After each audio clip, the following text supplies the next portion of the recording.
கோவை மாவட்டத்திற்கு இன்று orange alert விடுக்கப்பட்டுள்ள நிலையில் தேசிய பேரிடர் குழு விரைந்துள்ளது. இது தொடர்பான முழுமையான விவரங்களோடு எமது செய்தியாளர் பிரசாந்த் இணைந்திருக்கிறார். பிரசாந்த், தேசிய பேரிடர் மீட்பு படையினரும் அங்கு விரைந்திருக்கும் நிலையில் மாவட்ட நிர்வாகம் சார்பில் என்னென்ன அறிவுறுத்தல்கள் பொதுமக்களுக்கு வழங்கப்பட்டிருக்கிறது, மீனவர்களுக்கான எச்சரிக்கைகள் என்னென்ன, முழு கள நிலவரங்களை பதிவு பண்ணலாம். பத்மநாபன், தமிழகத்தில் தென்மேற்கு பருவமழை துவங்கியுள்ள நிலையில கோவை மற்றும் நீலகிரி மாவட்டங்களுக்கு இன்று முதல் அடுத்த 3 நாட்களுக்கு கனமழை எச்சரிக்கை என்பது விடுக்கப்பட்டிருக்கிறது.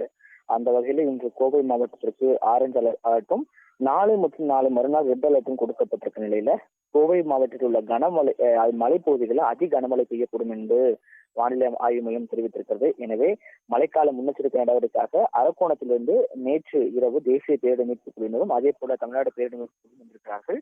மேலும் மாவட்ட கண்காணிப்பாளர் முன்னிலையில் இன்று மாவட்ட ஆட்சியர்களுக்கு முன்னெச்சரிக்கை தொடர்பாக, அதாவது கனமழை பெய்யும் பட்சத்தில் எந்த நிலையில் மீட்பு பணி நடக்க வேண்டும், காவல்துறை என்ன மாதிரியான பணிகளை மேற்கொண்டு, மாநகராட்சி தரப்பில் என்ன மாதிரியான பணிகளை மேற்கொள்ள வேண்டும், அதே போல கோவை நொய்யல் பகுதியில் இருக்கக்கூடிய வெள்ளம் பெருக்கெடுத்து விடும்போது அந்த கரையோர மக்களை எப்படி பாதுகாப்பாக தங்க வைக்கலாம், எவ்வளவு இடங்களை ஒதுக்கலாம் என்பது குறித்தான ஒரு முழு ஆய்வுக் கூட்டம் என்பது சரியாக ஒரு 11:30 மணி அளவில் மாவட்ட ஆட்சியர் தலைமையில் மாவட்ட ஆய்வு அரங்கத்துல இந்த நிகழ்வு என்பது கூட்டம் என்பது நடைபெற இருக்கிறது.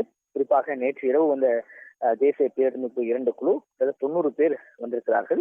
அதில் ஒரு குழு தேசிய பேரிடர் மீட்பு கோவை மாவட்டக்கூடிய வால்பாறை பகுதிக்கு சென்றிருக்கிறார்கள். ஏனால் கனமழை பெய்ய பட்சத்தில் அந்த மலை மாவட்டம் மிக பெரிய பாதிக்கக்கூடும் என்பதன் அடிப்படையில் சாலைகள் துண்டிக்கப்படும். எனவே அதை மீட்பு பணியாக இருக்கிறதாக தேசிய பேரிடர் மீட்பு குழுவை வால்பாறை மாவட்டம் மலை மாவட்டத்துக்கு அனுப்பிச்சிருக்காங்க, மலை கிராமத்துக்கு அனுப்பிச்சிருக்காங்க.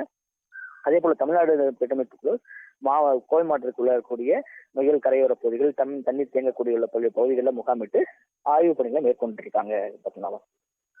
விவரங்களுக்கு நன்றி பிரசாந்த்.